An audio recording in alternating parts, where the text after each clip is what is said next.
तो देखिए trending actor Khesari Lal Yadav का यादव जी का झंडा 2 जो गाना है 15 तारीख को फाइनली रिलीज कर दिया जाएगा। 14 तारीख को उसका टीजर आ रहा है और बहुत जल्द जो है वेस्ट भोजपुरी से 15 तारीख को 6:30 बजे आपका ट्रेंडिंग एक्टर खेसारी लाल यादव का यादव जी के झंडा का सबर था लोगों को, वो गाना कंप्लीट है और 15 तारीख को जो है रिलीज कर दिया जाएगा यूट्यूब चैनल पर वेस्ट भोजपुरी।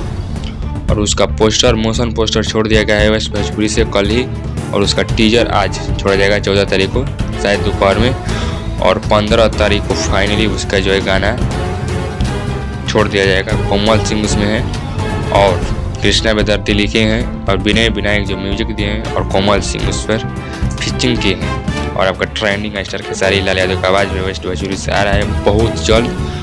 और लक्की विश्वकर्मा उस वीडियो डायरेक्टर हैं और बहुत जल्द यानी 15 तारीख को इंतजार हुआ खत्म। 15 तारीख को 6:30 बजे यानी कल आ रहा बा ट्रेंडिंग एक्टर खेसारी लाल यादव का यादव जी झंडा 2। तो मेरे चैनल पर नए हो तो चैनल को लाइक सब्सक्राइब बेल आइकन दबाकर नोटिफिकेशन के चलिए मिलते हैं कुछ